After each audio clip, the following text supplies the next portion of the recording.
Muito bem, nós estamos trabalhando com os irmãos o tema vida contagiante. Esse é um tema que está sendo trabalhado em todas as igrejas da rede Inspire de igrejas. Nossa igreja faz parte desse grupo de igrejas. Nós estamos trabalhando esse tema, vida contagiante. Semana passada nós falamos sobre coração contagiante e o nosso tema de hoje é atitude contagiante. Em Gênesis capítulo 39, versículo 3 a 5, nós lemos a respeito de um homem chamado José, um dos personagens veterotestamentários que eu mais gosto. Gostou do veterotestamentário? Veterotestamentário. Começou. Muito bem, diz assim a palavra de Deus. Quando este percebeu que o Senhor estava com ele, este era o patrão de José, Potifar. Quando Potifar percebeu que o Senhor estava com ele, José, e que o fazia prosperar em tudo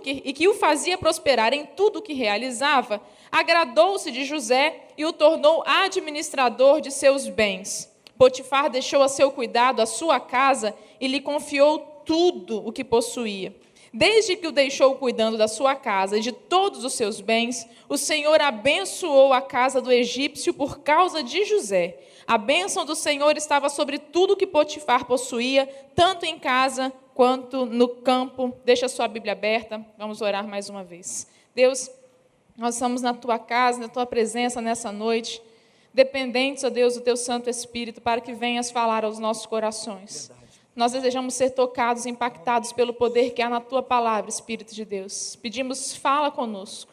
Eu, pastor Eliender, não temos nada de nós mesmos para oferecer a ninguém, mas o Senhor é quem tem, Senhor, dádivas perfeitas, presentes perfeitos, revelações profundas, e é isso que nós clamamos e te rogamos nessa noite, em nome de Jesus. Amém e amém. Um dos personagens mais marcantes do Velho Testamento, sem sombra de dúvidas, é José, com sua história fantástica. José foi o 11º filho de Jacó, homem que teve o nome mudado para Israel, daí vem a nação de Israel e toda a descendência. José, sendo o 11º filho, também era o filho preferido do seu pai, porque José era o primeiro filho de Raquel. Raquel, a esposa predileta de Jacó. Jacó tinha duas esposas, Raquel e Lia, e a Bíblia diz que ele amava Raquel e não Lia. Aí alguns dizem, ele é analfabeto, Dani. Horrível essa piada. Mas de qualquer forma, ele era o 11º filho. Jacó tinha uma alegria muito grande com ele, dava presentes a ele, e José tinha sonhos.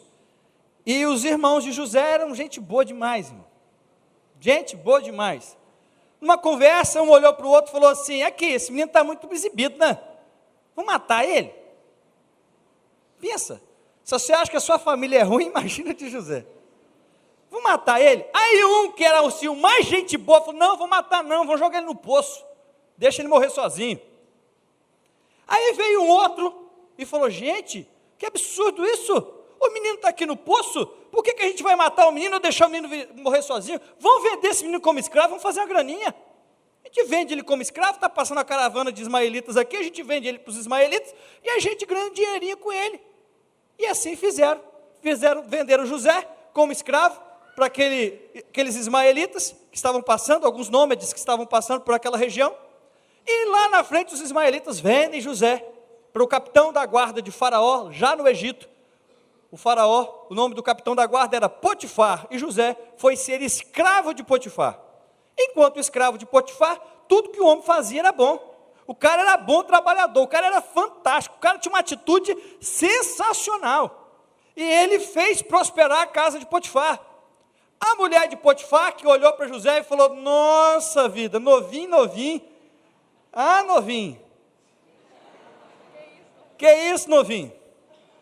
Olhou para ele e falou, esse cara é bom de trabalho, esse cara é bonito, meu marido não está aqui, já era. E aí foi e tentou seduzir José, e José não caiu naquilo, porque ele era crente. E depois, não só tentou seduzir, mas ela então fez uma armação contra José, e pegou José à força, e falou, vem que eu te quero. E José falou, não. E ela segurou a capa do José, e depois ainda saiu falando que José tentou abusar dela. Potifar chega em casa com essa notícia, a mulher falou, não, aqui, tem lá aquele servinho seu lá, aquele escravinho, pois é, tentou abusar de mim, olha que mentira, irmão. Tentou abusar de mim, Potifar, como todo marido que se preza, ouve uma história dessa, faz o quê? Nem pensa duas vezes. Manda José para a cadeia. Tempo depois, da cadeia, José interpreta o sonho de Faraó e vai se transformar no governador de toda a terra do Egito. Nós queremos aprender hoje com o José e vamos tirar algumas lições da vida de José para que nós possamos ter uma vida de atitude contagiante como foram as atitudes de José. José foi um homem que teve uma vida de atitudes contagiantes. José teve atitudes tão contagiantes que o seu exemplo e a sua atitude fala conosco ainda hoje, milhares de anos depois da sua história. Então, nós queremos aprender algumas coisas com José para que a nossa vida seja uma vida contagiante e para que a nossa atitude seja uma atitude contagiante. Em primeiro lugar, aí em Gênesis 39, 2, nós vemos uma expressão interessante. O Senhor estava com José. Uma pessoa que quer ter uma vida contagiante, primeiro precisa ter uma vida com uma atitude de intimidade com Deus. Você queria saber qual é o segredo para viver o que José viveu? O segredo está aí no versículo 2. O Senhor estava com José. Quando nós temos uma vida de intimidade com Deus, você pode estar dentro do poço, jogado com seus irmãos, você pode estar na casa de Potifar, sendo seu administrador, você pode estar na cadeia, preso injustamente, ou você pode ser o maior na terra do Egito depois do faraó. Se você tem uma vida de intimidade com o Senhor, não importa onde você esteja, a sua vida vai contagiar quem estiver ao seu redor. Nós queremos ter vida contagiante muitas vezes, mas nós desprezamos o valor do secreto com Deus. Hoje pela manhã, o pastor Eliane falava sobre isso, né? Quem estava aqui? Irmãos, precisamos viver no secreto.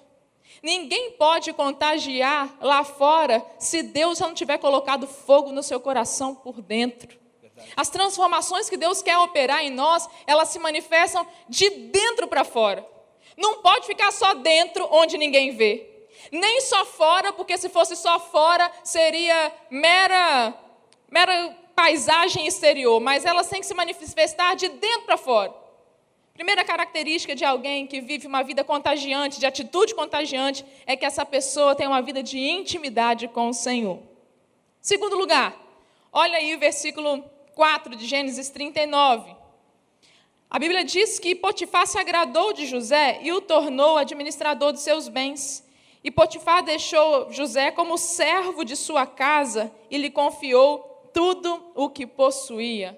Segundo lugar, a atitude de alguém que vive uma vida contagiante é uma atitude de humildade. Quando a gente pensa sobre esse assunto, é muito interessante você lembrar a história de José. José, filho de Jacó, tinha uma promessa muito fantástica. Ele seria pai de uma grande nação. Lembra da promessa que Deus faz a Abraão lá atrás? Pai de Isaac, avô de Jacó. Deus faz uma promessa, que ele seria pai de uma grande nação. Olha para o céu, olha para as estrelas do céu. Você não pode contar, assim vai ser a tua descendência. José podia ser um camarada arrogante por conta disso. Mas ainda, José tinha também uma promessa pessoal. A promessa pessoal de José é que José em sonho vê o seu pai e seus irmãos se curvarem diante dele.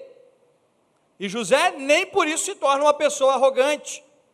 José assume a humildade, inclusive, diante de toda essa promessa. O pai dele era riquíssimo.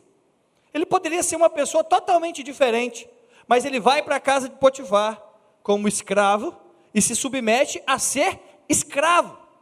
Ele não dá chilique dizendo assim, mas meu pai é rico, mas eu tenho dinheiro, mas se eu quiser eu compro um Camaro amarelo a hora que eu quiser. Não, ele não dá chilique, ele simplesmente se submete. Porque a atitude de humildade é indispensável em quem quer ter uma vida contagiante. Uma atitude contagiante, querido, precisa ter humildade. Só que tem gente que diz que é humilde. Uma vez eu cheguei numa igreja, a pessoa chegou para me cumprimentar e falou, pastor, muito bom ter o senhor aqui. Eis o servo mais humilde desta igreja. Tem gente que é tão humilde que se gaba de ser humilde. A humildade, querido, é um grande presente que quando você descobre que tem, é sinal que você já perdeu. Quando você acha que você é humilde, é sinal que você já não é mais humilde. Você já deixou de ser. contrário de humildade é orgulho, arrogância. E muitos de nós temos atitudes orgulhosas e arrogantes. Nós estávamos conversando sobre isso com os jovens na sexta-feira anterior, sem ser essa última, a anterior, falando que a gente tem orgulho de todo jeito, né, gente? Tem orgulho geracional, falei com eles sobre orgulho geracional, já viu? Orgulho geracional é assim, o orgulho da sua geração. Então, os mais velhos olham para os jovens e falam, esses jovens não querem nada com nada, eles são perdidos. Na minha época não era assim, porque a minha geração não era como essa geração corrompida e perversa. Na minha geração, usar uma calça rasgada no joelho, que absurdo, deserdava um menino desse. Esses jovens pulando nessa igreja, oh, que falta de reverência. Mas aí também tem o orgulho dos jovens com os velhos. Esses velhos não sabem de nada, né? Dá ouvido que esses velhos falam, não, o povo não sabe de nada. Eles não têm informação que a gente tem. O que você pode esperar de alguém que não sabe nem usar um celular? Não sabe nem o que é um WhatsApp, o que é um Telegram? Falei com meu avô outro dia que eu tinha Telegram, ele falou, telegrama, meu filho. Né? Orgulho geracional. Você acha sempre que a sua geração é a melhor? Tem gente que tem orgulho de conhecimento.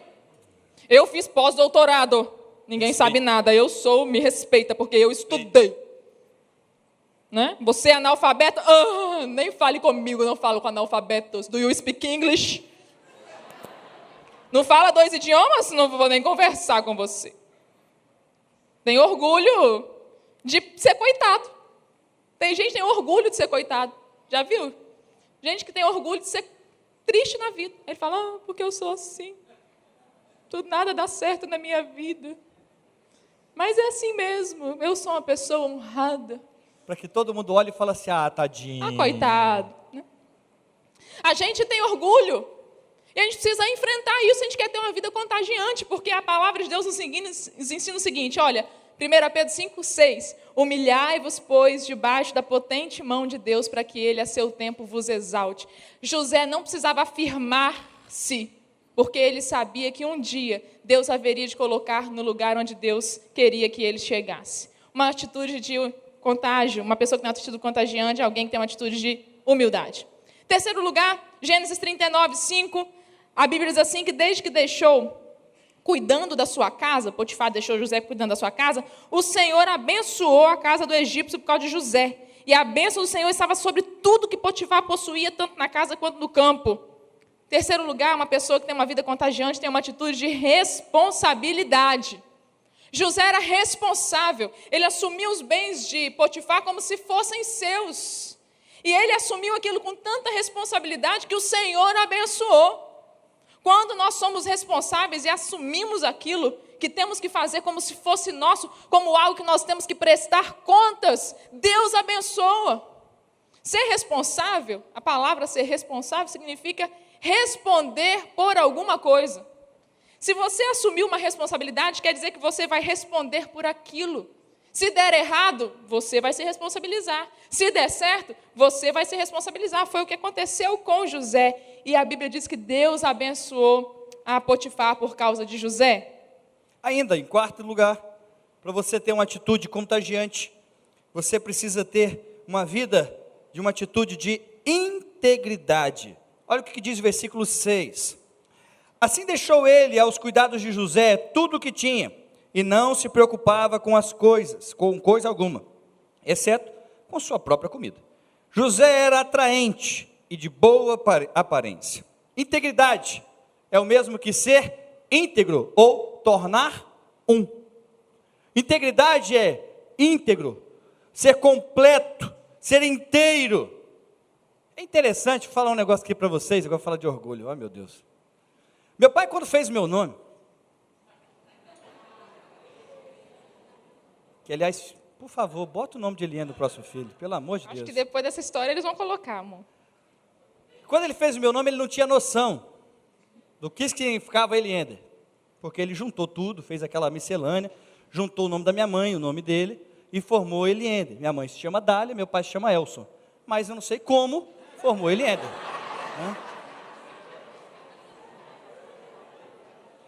Eu já contei aqui na igreja que meu pai era alcoólatra e que ele bebeu para comemorar. Eu acho que ele bebeu tanto que ele esqueceu o nome da minha mãe e o dele. Ele juntou duas coisas ali. Mas quando eu estava numa formatura lá em São Paulo, um grupo de holandeses chegou para mim e perguntou: ah, você é holandês? Eu falei: não. Eu com essa cutis holandesa? Não sou holandês não. Por quê? E eles perguntaram: não, porque o seu nome é uma expressão holandesa. Eu falei: meu pai estudou holandês? Será, gente? E aí eu fui pesquisar no Google Tradutor, o santo das causas impossíveis, São Google. Tudo que você precisa saber, você digita que ele te responde, revela na hora, assim. E eu fui perguntar para o São Google, e digitei lá em idioma holandês, etc e tal, digitei Eliender, e significa mais íntegro, ou mais inteiro. Uau! Que chique. Errou, mas acertou. Meu pai errou, mas deu certo. Deus é fiel, irmãos, não há impossíveis para Deus, viu? Mas integridade é a capacidade de você se manter fiel a um código de valores e não violá-los mesmo quando ninguém está olhando. Ser íntegro é ser fiel a um código de valores e observá-los mesmo quando ninguém está te olhando. Foi o que aconteceu com José. José estava lá, a Bíblia diz lá no versículo 6, que Potifar deixou aos cuidados de José tudo o que ele tinha. E ele não se preocupava com coisa alguma. Potifar entregou tudo o que tinha nas mãos de José, porque José era íntegro, José era fiel a um código de valores, e Potifar podia confiar que mesmo quando ele não estivesse observando, porque naquela época não tinha câmera escondida, José se manteria fiel, e iria conservar os bens de Potifar sem violá-los. Agora eu te pergunto, um teste para a sua integridade. Lá vem. Teste de integridade. Você pratica os mesmos valores que defende? Porque uma pessoa íntegra é aquela que é fiel ao seu código de valores e não os viola, mesmo que não esteja com ninguém observando. Então vamos lá. Tem muita gente que fala bem assim: minha mulher tem que ser fiel a mim. Eu sou um homem que quero uma mulher fiel. Esse é teu código de valores? Sim. Você é fiel a ela? Quando ela não está te observando? Olha, eu não quero que ninguém me passe a perna, eu não deixo ninguém me passar a perna, não. No negócio, tem que ser transparente comigo, eu quero honestidade, eu quero pratos limpos, eu quero preto no branco. Mas quando é você que tem que cumprir a tua parte no acordo, é tudo limpo, é tudo preto no branco. Você está falando a verdade mesmo? Porque se você tem um código de valores que serve para o outro fazer com você, mas esse código de valores não serve para você fazer com outro, você não é íntegro, você não é inteiro, você é parcial. Olha, eu quero que quem me deve, me pague. E quando você deve, você paga? Se você quer que o outro faça com você, mas você não faz com o outro, você não é íntegro, você é parcial. Olha, no dia que eu estiver namorando, eu não quero que o meu namorado fique no WhatsApp trocando mensagens indiscretas com outras meninas. Mas você, quando está namorando, troca mensagens indiscretas com outros meninos? Tem que ter cuidado com isso, irmãos. Porque é muito fácil bolar um código de conduta para que o outro faça comigo. A pergunta é, o que corta para um lado, corta para o outro também? Aquilo que vale para o outro fazer com você é o que você faz pelo outro também? Porque se não é, você não é inteiro, você não é íntegro, você é parcial. Mas se você quer ter uma atitude contagiante, você precisa ser íntegro. Porque foi porque José foi íntegro que Deus o abençoou. Deus abençoa a integridade. Deus abençoa a honestidade. Deus abençoa as pessoas cujo coração é totalmente dele. Amém. E outro dia eu estava lendo um livro, eu não lembro agora, o autor estava citando outro autor, então eu não lembro o nome de quem disse essa frase, mas falando sobre caráter e integridade, e ele dizendo que caráter e integridade é exatamente aquilo que você é quando ninguém está olhando. Quem você realmente é quando ninguém está te vendo. Esse é o seu caráter, esse é o nível da sua integridade. Sabe, queridos, mesmo que você tenha uma atitude contagiante, mesmo que você seja servo de Deus, tenha noção de uma coisa: as adversidades sempre se colocarão no seu caminho.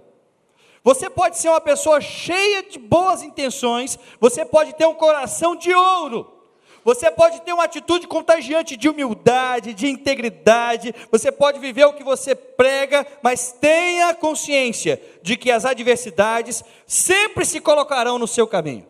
Sabe por quê? A tentação vai chegar até você. A tentação vai bater na sua porta. Se não for hoje, pode ser amanhã.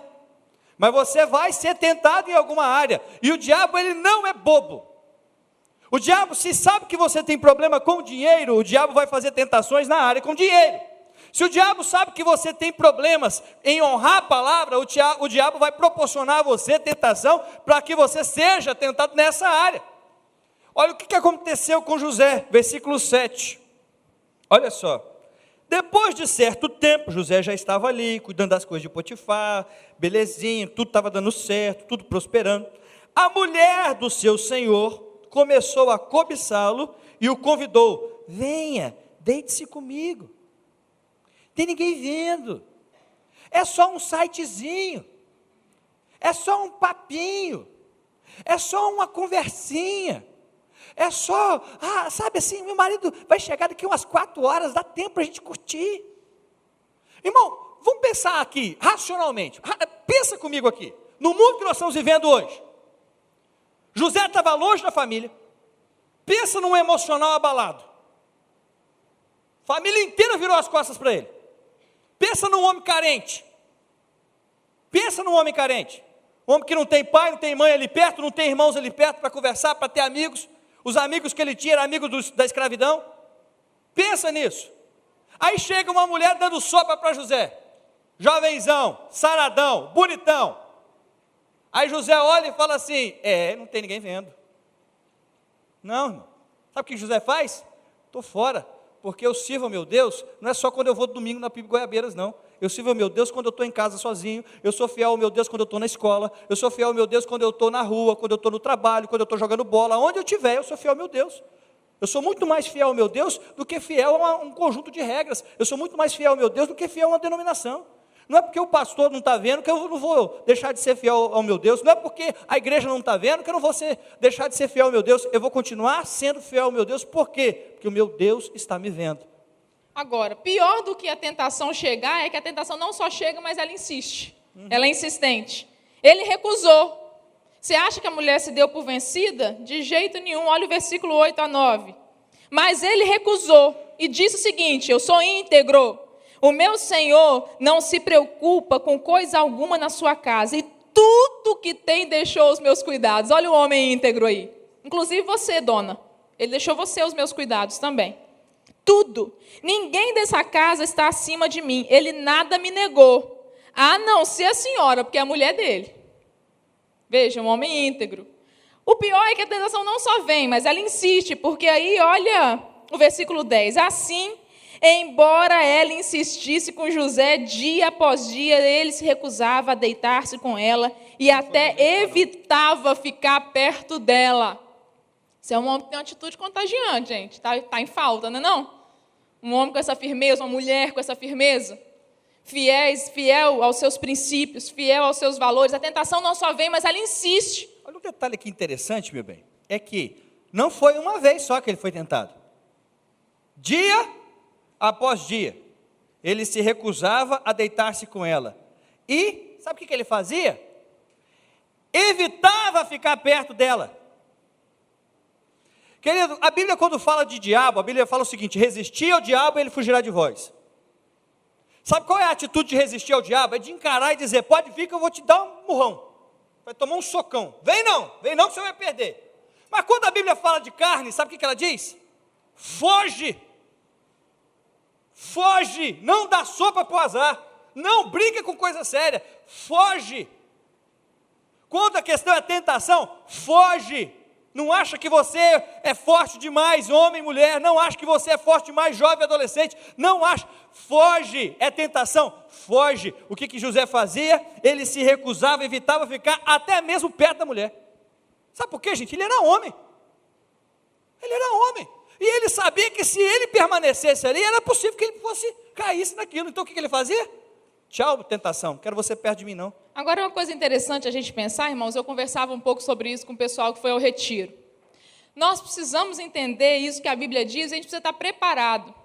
Porque a gente acha o seguinte, eu não sei de onde saiu o pensamento que quando a gente está na presença de Deus, que a gente é servo de Deus, que a gente é fiel a Deus, tudo na nossa vida vai ser um mar de rosa. Eu não sei em que momento da história do Evangelho esse pensamento entrou.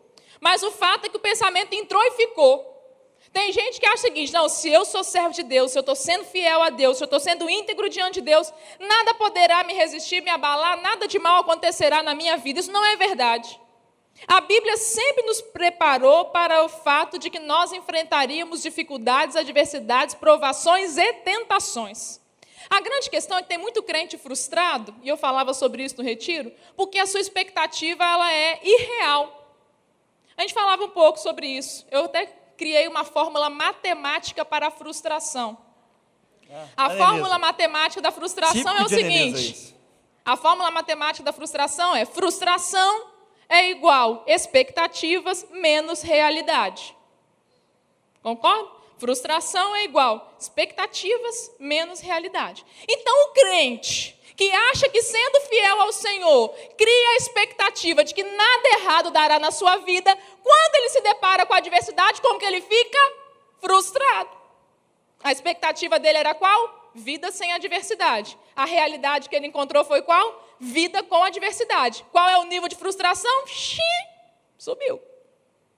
Mas o cara, ou a mulher... Você viu o defeito especial que tem? Defeito especial.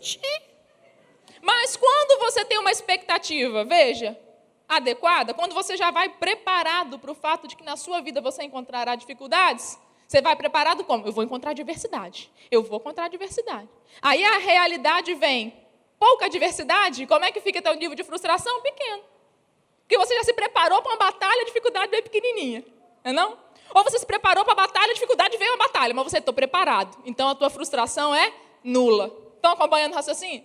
O que eu quero dizer com vocês é que você precisa se preparar. Porque eu vou dizer uma coisa para vocês, irmãos, presta atenção em mim, olha para mim. Olha para mim. Teve mulher de Potifar na vida de José. Teve Judas na vida de Jesus. O que sobrou para mim e para você, gente? O que sobrou? Nós vamos encontrar umas pestes dessas na nossa vida de vez em quando, um povo perturbado. Então você fala, ai Jesus, por que você coloca umas pessoas dessas na minha vida? Gente, tinha mulher de Potifar na vida dele, do José. Tinha um Nabucodonosor na vida dos 3 amigos de Daniel. Tinha essas figuras. Sempre tinha uma Jezabel na vida do Elias, gente. Um Acabe. E você está querendo passar bonitão nessa vida sem ter ninguém para te perturbar? Para com isso, irmão. Por isso que você está frustrado. Cai na real. Ó, prepara. Prepara o lombo. Vai vir umas mulheres de Potifar, umas perturbações dos infernos, capeta para te atapazanar. Mas você tem que estar preparado. Por quê? Porque no dia que chegar, você fala, ai, graças a Deus que a Elisa me avisou, vem quente que eu estou fervendo, vamos na fé. Mas se você não estiver preparado, como é que você vai ficar? Ai, meu Deus, que dó de mim, que será da minha vida? Só coloca gente tão abençoada, só coloca uns Davi na vida de uns, coloca uns Daniel na vida de outros, coloca uns Eliene na vida de outros, coloca umas perturbações dessa na minha vida. Né? Enfim, como é que José venceu? Agora vamos para a receita de José. Boa. A atitude que você tiver vai te manter estável e contagiando os outros quando você tiver uma vida de temor ao Senhor.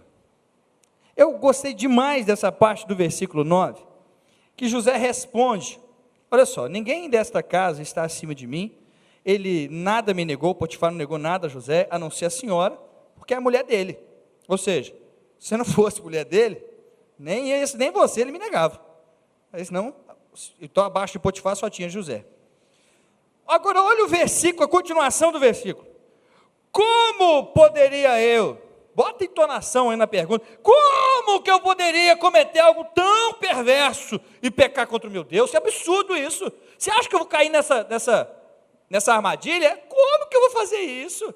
Não sou desses aí não. José tinha uma atitude de temor, irmão. Sabe o que acontece? Às vezes a gente teme homens. Às vezes o nosso temor é de um sistema, às vezes o nosso temor é de ser descoberto. Tem gente que tem temor de ser descoberto. Na hora que é descoberto, ai, meu Deus do céu, oh Deus, me perdoa, Senhor. Não, não é isso, é que nem Judas. Sabe, temor, o temor ele vem antes da minha ação. Crente nenhum peca sem que o Espírito Santo diga para ele, isso está errado. Toda vez que você for pecar, se você é crente de verdade, no seu coração vai bater assim, eu acho que eu não posso fazer isso. Na hora, ninguém peca enganado. Ninguém peca assim, desculpa, irmão, te traí, foi mal, não sabia. Alguém faz isso? Não, irmão, é premeditado, a coisa flui, a coisa cresce. Não é assim que acontece. Ninguém peca enganado. Só que se nós temos temor nas pequenas coisas, Deus vai nos livrar das grandes coisas. Sabe por que muitas vidas estão indo numa podridão de pecado? Porque se deixou levar pelas coisinhas pequenininhas, pelos pecadinhos, foi abrindo concessão nos pecadinhos, e quando se viu já não conseguia sair mais. Fico pensando, do que hoje nós temos medo? O que nós tememos? O que nós tememos? Fico vendo hoje, ainda ruminando a palavra de hoje de manhã, acho que nossa nação nunca temeu o Senhor, né? E olha o que nos sobreveio. O que você teme? A Bíblia diz que o temor do Senhor é o princípio da sabedoria. Mais uma atitude de José para vencer essa perturbação que foi a tentação, a mulher de Potifar. Ele tomou uma decisão sábia. Assim, embora ela insistisse com José dia após dia, ele se recusava a deitar-se com ela e evitava ficar perto dela. Ele tomou uma decisão sábia, ele começou a ver que aquilo poderia ser a sua ruína, e ele fugiu. O problema é que nós muitas vezes sabemos o que é a nossa ruína, e ao invés de fugirmos, nós nos aproximamos cada vez mais daquilo que nos destrói.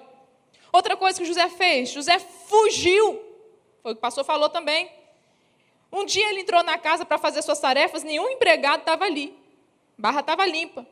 Aí a mulher de Potifar, perturbada, agarrou ele pelo manto e voltou a convidá-lo, vamos, deite comigo. Mas ele fugiu da casa e deixou o manto na mão dela. Fugiu. Vou correr daquilo que me faz mal. Mas a mulher não satisfeita, a mulher era tão perturbada que lá no versículo 13, 19, quando ela viu o que tinha acontecido, ela começou a criar uma intriga para a vida de José.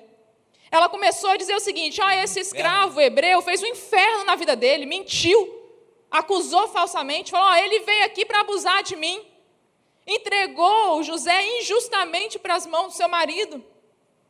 Outra coisa que você tem que fazer para poder superar as dificuldades e ter uma atitude contagiante é viver acima das intrigas. Olha só o que ela fala do versículo 13 ao 19, olha só. Quando ela viu que ao fugir, ele tinha deixado o manto em sua mão, chamou os empregados, olha o que a mulher armou, irmão. Olha o que a mulher armou.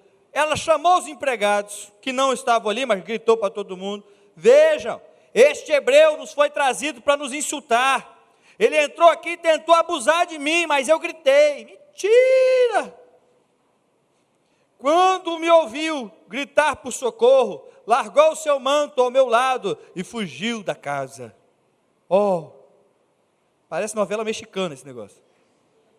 Ela conservou o manto consigo até que o senhor de José chegasse a casa. Ou seja, já tinha preparado todo mundo. Já estava todo mundo da casa contra José. Já armou um inferno na casa. Todo mundo. Quando o patrão chegou, tu está sabendo? Não tinha celular, gente, não tinha WhatsApp para mandar uma notícia. José tentou me dar um pega. Não aconteceu nada disso. Não mandou mensagem nenhuma. Aí o que aconteceu? Ela conservou o manto consigo, até que o senhor de José chegasse a casa. 17, então repetiu-lhe a história. Aquele escravo hebreu que você nos trouxe, aproximou-se de mim para me insultar, mas quando gritei por socorro, ele largou seu manto ao meu lado e fugiu. Decorou o discurso. Quando o seu senhor ouviu o que a sua mulher lhe disse, foi assim que o seu escravo me tratou, ficou indignado. Irmão, vou dizer um negócio para você aqui. Alguma vez na sua vida, por um acaso, alguém inventou história a seu respeito? Ou só aconteceu com José? Por acaso na sua vida fizeram intriga contra você? Às vezes dentro da sua própria casa. Irmão com irmão, irmã com irmã. Alguma vez na sua vida, lá no seu local de trabalho, armaram um circo todinho contra você, quando você chegou e falou, meu Deus do céu, o que aconteceu aqui? Estou sabendo de nada. Sabe, a atitude de José, sabe qual foi a atitude dele? Ele decidiu ser superior a essas intrigas. Ele não se rebaixou. José não se rebaixou a essas intrigas. Ele decidiu, eu sou maior do que isso. Eu sou maior do que estão dizendo de mim. José não se rebaixou a isso, querido. A atitude dele foi bem mais elevada do que ir para o cantinho e chorar. Ai, meu Deus do céu, e agora o que será da minha vida? Ou aumentar a intriga e querer fazer o inferno ainda maior. Não, José aceitou as consequências, sabe por quê? José tinha certeza que o seu Deus o daria alívio mesmo nos seus piores dias. E foi o que aconteceu. Lá no versículo 20 e 21, diz que ele foi para a prisão. Mas o versículo 21 diz assim: mas o Senhor estava com ele e o tratou com bondade, concedendo-lhe a simpatia do carcereiro. Ainda que façam injustiças com você, ainda que você tenha que pagar caro pela injustiça do outro, nos seus piores dias, se você for fiel ao Senhor e tiver uma vida de integridade e uma atitude contagiante de servo de Deus, Deus dará alívio, Deus será com você. E assim como foi com José, que concedeu a ele a bondade do carcereiro. Deus não desampara os seus não, meu irmão. Deus não desampara os seus não, mas tem muito crente sendo enganado pela mentira de que é melhor ser infiel, não ser íntegro, para receber os benefícios deste mundo, do que manter-se fiel ao Senhor e ser sustentado pelas suas mãos. Daniel também não temeu, quando falaram, não pode orar não. Daniel falou o quê? Quem é que vai falar para mim que eu não posso orar? Antes importa agradar o meu Deus que é homem. Eu vou orar, sim, Senhor, vou lá botar meu joelho. Vai para a cova do leão, que vá. Porque a preocupação em estar com o Senhor é maior. E foram esses homens que experimentaram os maiores milagres. Porque não fosse a integridade de Daniel, ele não tinha visto o anjo fechar a boca do leão. Não fosse a integridade, a fidelidade de Sadraque, Mesaque e Abdenego, eles não teriam feito uma festa lá no interior da fornalha. Verdade. Talvez você está fugindo de grandes experiências, porque está com medo de ser fiel e íntegro. E por fim, para terminar, acredite que todas as coisas cooperam para o bem daqueles que amam a Deus. Deus não perde o controle da história da sua vida, meu irmão. Nunca. Porque foi lá na cadeia, por causa dessa mulher perturbada, que inventou mentira, que cometeu injustiça, que José revelou o sonho de Faraó e foi elevado à categoria de governador do Egito. Não fosse tudo isso que ele passou, talvez não estivesse onde chegou, não chegasse onde chegou. Não tenha medo de ser íntegro. Todas as coisas cooperam para o bem daqueles que amam a Deus. José escolheu manter-se fiel. José escolheu manter-se íntegro e o Senhor o honrou. Ele se humilhou perante a potente mão de Deus e a seu tempo Deus o colocou em lugar de honra, em lugar de exaltação. Mas a história de José é muito maior do que essas aplicações que nós tiramos aqui hoje. Na verdade, a história de José é uma história que aponta para Cristo. José é um tipo de Cristo. José é um arquétipo de Cristo, é um modelo de Cristo. Porque Cristo é que foi traído pelos seus irmãos. Como José não foi traído pelos seus irmãos? Foi Jesus que foi traído pelos seus irmãos. Foram os irmãos de Jesus, foi a nação de Jesus, que a Bíblia diz que Jesus veio para o que eram seus, e os seus não receberam. Foi a nação de Jesus quem o condenou à morte. Na verdade, fomos nós quem condenamos Jesus à morte. Nós somos os irmãos de Jesus, que condenamos Jesus à morte.